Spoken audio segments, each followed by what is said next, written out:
그러니까 청약이라는 건 누군가와, 그러니까 A와 B 계약을 체결할 목적으로 서로가 우리 서로 계약하자라는 거를 표시하는 건데, 아파트에서 청약이라는 거는 건설사와 개인이 서로 계약을 하는 거죠. 우리가 여기다가 몇 층에 어떤 인테리어로 어떤 자재로 집을 지을 테니까 너가 이제 10% 정도 혹은 20% 내고 계약을 해서 3년 뒤에 4년 뒤에 집이 다 지어지면 입주를 해. 이런 식으로 서로 계약서를 통해서 새 아파트를 미리 돈을 주고 계약을 하는 거죠. 네. 그것을 우리는 청약이라고 하고, 이 청약을 지금은 한국부동산원이라는 그 사이트에 들어가면 공시지가 관리, 한국 그 부동산 테크 이런 여러 가지를 관리하면서 청약홈을 별도로 한국부동산원에서 총괄 관리합니다. 그래서 지금은 내가 청약할 거예요 하면 한국부동산원을 통해서 청약홈에 들어가서 인터넷으로 청약을 합니다. 자, 전산으로 온라인으로 다 청약을 하고요. 그러면 은행에 가는 사람은 누가 가냐?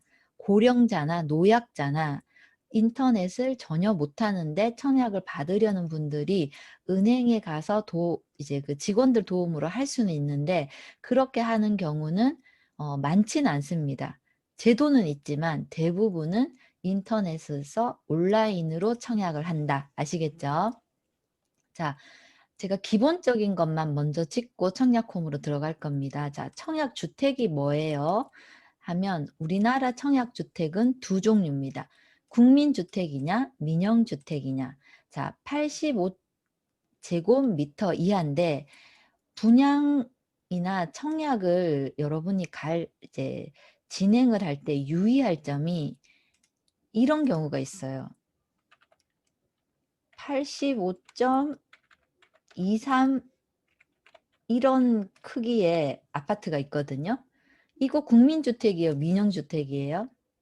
이거는 민영주택이에요. 자, 이하기 때문에 얘보다 0.001이라도 사이즈가 조금이라도 더 커버리면 얘는 민영주택에 들어갑니다. 요거 헷갈리지 마세요. 국민주택은 반드시 85제곱미터 이하다. 아시겠죠? 그 다음에 국가지방장태 LH 지방공사 혹은 무슨 땡땡 주택 마련 기금 뭐 이런 데서 건설한 85제곱 이하의 주택을 우리는 무슨 주택이라 한다? 국민주택이라 하고, 흔히 말해서 쉽게 말하면 LH가 지은 건 다 국민주택이다 보시면 됩니다. 그럼 민영주택은 어떤 거예요?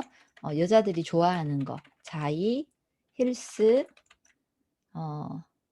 더샵, 뭐 레미안 이런 거 있죠? 네, 이런 게 다 민영주택입니다.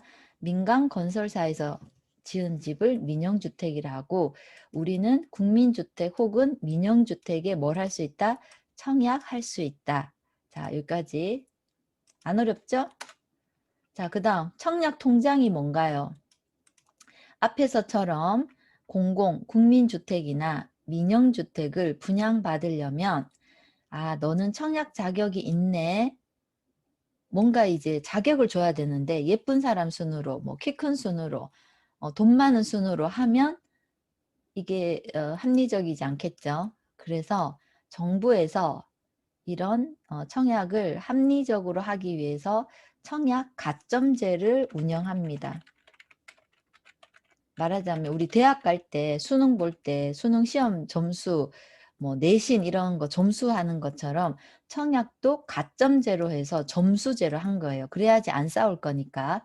자, 그래서 청약저축, 청약부금, 청약예금은 예전에 있었는데 15년 9월 1일부터는 신규 가입이 안 됩니다.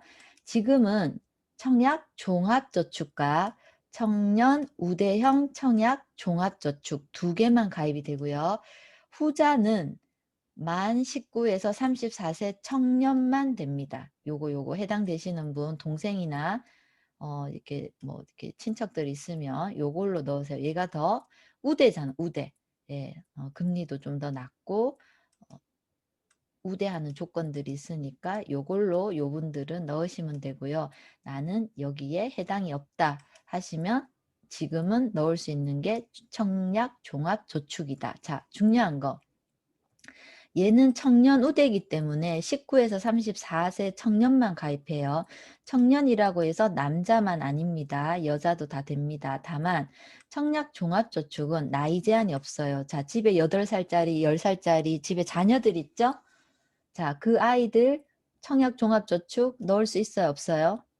넣을 수 있습니다. 그냥 저축 있죠. 저축. 일반 저축 하는 것처럼 그냥 청약 종합저축 통장을 만들어서 자녀 이름으로 넣어주면 됩니다. 자, 그런데 왜 제가 17세에 가입하면 효율적이다라고 표현하냐면 만 17세에 가입하면 미성년의 기준으로 우리가 만 19세를 우리나라는 이제 성년식을 하거든요. 만 19세예요. 만 19세에 성년식을 하면 만 19세 이전인 미성년에는 가입을 최대 2년까지만 가점을 넣어줘요. 아기 때부터 넣어도 되는데 그때는 가점을 인정을 못 받는다고. 그런데 19세 이전에 하면 2년까지는 뭐죠? 가점을 인정해 주니까 우리 아기들은 언제 넣어주면 된다? 자녀가 있는 분들은 엄마들이 우리 아이는 만 17세에 넣어준다. 명심하세요. 자, 그 다음. 그래서 17세부터 넣으면 모든 가점을 이때부터 다 인정을 받습니다. 언제까지? 내가 새 아파트를 당첨받기 위해서 청약을 할 때 그때까지 17세부터 가점이 다 인정이 됩니다. 자, 그 다음 대신에 이 아이가 계속 부모 밑에 세대원으로 있으면 안 되겠죠. 빨리 독립을 시켜 주셔야 됩니다. 뭘로 독립을 시키죠? 세대주로 독립을 시켜 주는데요. 제가 이제 부동산 제도클럽 강의를 하면 세대주와 세대원이 뭔지를 모르는 사람들이 너무 많아요. 30대 중후반에 그 SNS 뭐 블로그로 좀 유명하신 강사님도 부동산은 완전히 젬병인 거예요. 저한테 질문이 세대주가 뭐예요? 이런 질문을 하시는 분들이 꽤 많아요. 자, 우리는 주민등록 등본을 떼면 뭐가 나오죠?